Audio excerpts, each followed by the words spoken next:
Hello kid, today we are going to learn how to keep ourselves safe while playing in the playground. Let me ask you something. Which time during the school is your most favorite time? Well, you got the correct answer. It's during the lunch break. Why? Because that time we go to the playground to play with all of our friends. We go on play structures like slides, swings, seesaw, climbing frames. Wow, it's amazing, correct? Do you remember the other day you got a free period and your class teacher had told you to go to the playground and start playing? It was such a beautiful feeling. You were so happy, isn't it? But along with playing, we must keep in mind that our safety lies in our hands. So, let us see what are the safety tips in the playground. Let's go. So, it was a bright sunny morning and Harry's section had got a free period.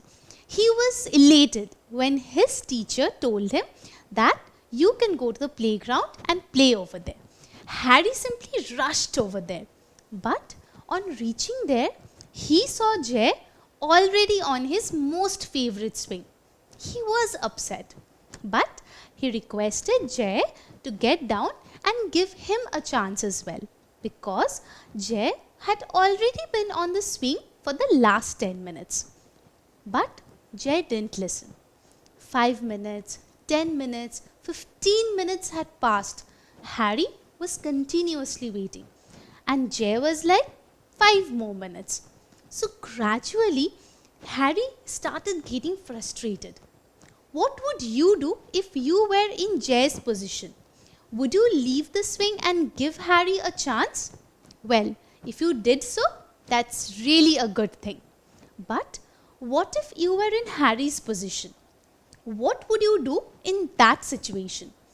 Would you still continue requesting Jay to get down and give you a chance on the swing? Or you would start fidgeting with the swing's ropes, because it's very obvious you have been waiting for a very long time. Finally, would you push him away from the swing? Not really, right? And the final thing, would you go up to the instructor in the playground and tell him that you have been trying to sort this out, but it didn't help? Let's see what will be the conclusions of these options out here.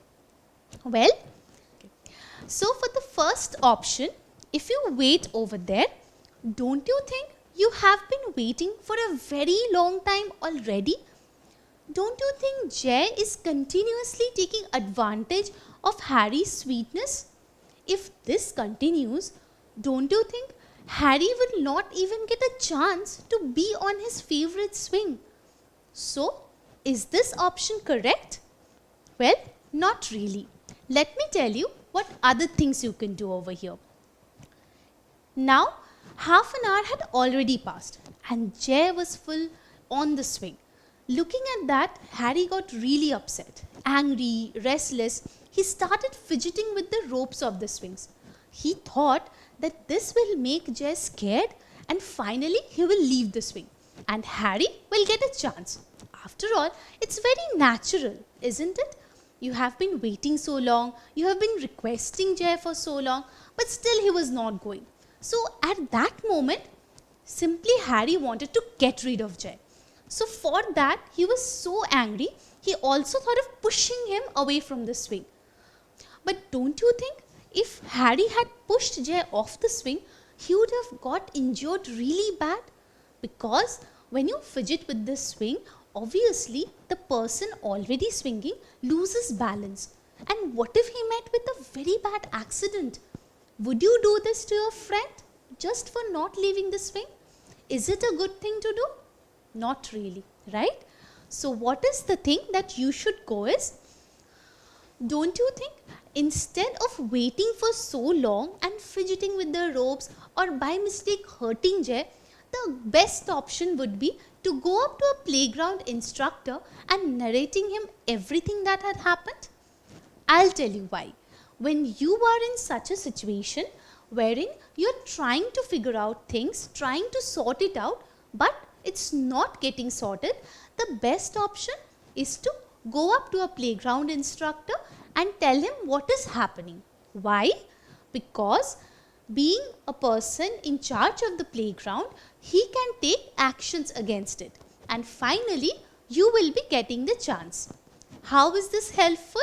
Well, in this way you can ensure that you are also safe along with all other friends in the playground. So this is a very important safety tip, that we should always resolve this kind of problems with the help of a playground instructor. Let's see what happens next. When you are in a crowded playground, you should always think before choosing the game. Otherwise, you may end up hurting a person who is a passerby over there. So, whenever you are choosing a game, you should always remember it should not hurt any passerby. For example, if you all friends decide to play cricket, make sure the ball doesn't hit anybody who is passing through the playground or sitting in the gallery. So in this way, you will ensure the safety of the passerby is also maintained. So when you are running in the park, make sure you are not in a very high speed. Why? Because there may be other people walking in the playground, in the park. So what happens over there? By mistake, if you push them, both you and the person will fall on the ground, and you will be hurt as well as the person over there. So we should always ensure our safety in the park by moving in a decent speed and not running and pushing somebody over there. So after Harry was helped by his playground instructor in the swing, he thought of going and playing on the slide over here. But when he reached, he saw Sana already standing. But somehow she managed to climb up the slide, but she was very scared to go down on it. Harry thought, what was there to get so scared? He had done it so many times before. He tried to make Sana understand, but she was bent on not going down. So Harry thought, let me push her a bit. At least she will go down, and then he will also get a chance to be on the slide. But don't you think Harry pushing Sana is a very bad idea? What if she loses control halfway? What if she feels sick and falls off the slide? Don't you think it's very risky and almost dangerous to life as well? So, if you have a friend like Sana who is scared on any play structure, never ever force him or her to play on it, because this makes the person very much disbalanced and scared, and he or she might fall off the structure. So by keeping this safety tip in mind, you can ensure your safety or your friend on any play structure. So what have we learned from Harry's story?